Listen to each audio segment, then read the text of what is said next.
Mitigasi dampak perang Iran-Israel.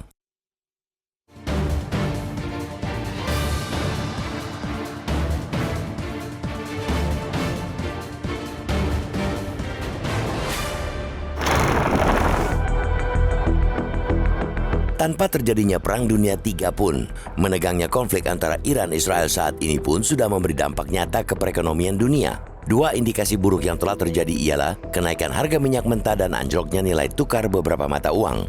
Pada Senin 15 April lalu, atau 2 hari setelah serangan balasan Iran ke Israel, harga minyak mentah Brent naik ke level 90,29 US dollar per barrel dari posisi 1 Januari 2024 sebesar 77,4 US dollar per barrel. Selain itu, harga minyak mentah jenis WTI juga ke level 85,42 US dollar per barrel atau lebih tinggi dari posisi pada 1 Januari 2024 sebesar 71,65 US dollar per barrel. Untuk nilai tukar beberapa negara di kawasan Asia, Baht Thailand dan Won Korea terdepresiasi sebesar 0,24% DTD, sementara Ringgit Malaysia terdepresiasi sebesar 0,24% DTD terhadap dolar AS. Sementara nilai tukar rupiah kemarin sore ditutup di level 16.175 rupiah per dolar Amerika Serikat atau melemah 2,07% dari perdagangan sebelumnya. Memang sejak beberapa waktu ini, dolar Amerika Serikat terus menguat karena bank sentral mereka, The Fed, terus menahan suku bunga tinggi. Namun penguatan di awal minggu ini merupakan imbas ketidakstabilan geopolitik dari perang Iran-Israel. Para investor menjauhi mata uang berisiko dan memburu dolar Amerika Serikat yang menjadi mata uang safe haven.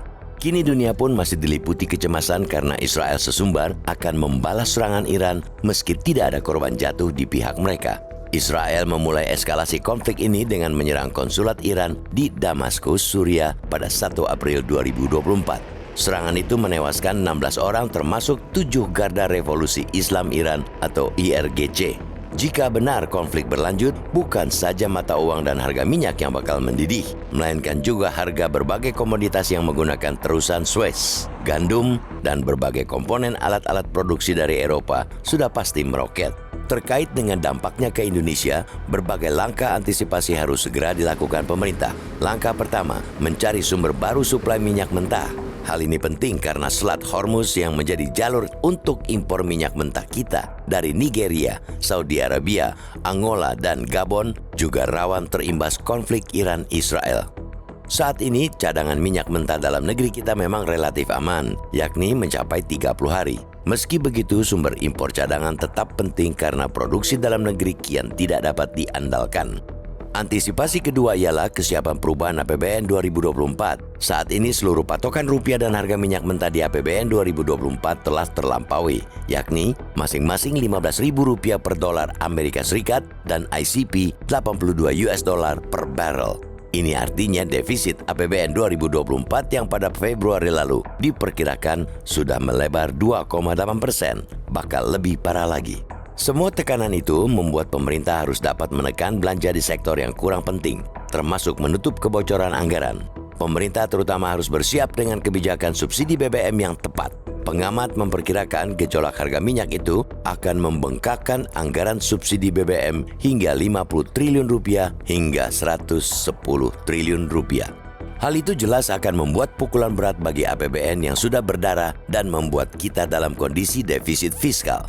Di sisi lain, pilihan menaikkan lagi harga BBM non-subsidi juga bakal berimbas pada inflasi yang terlalu tinggi. Sebab itu, pemerintah harus semaksimal mungkin menekan inflasi di sektor lainnya.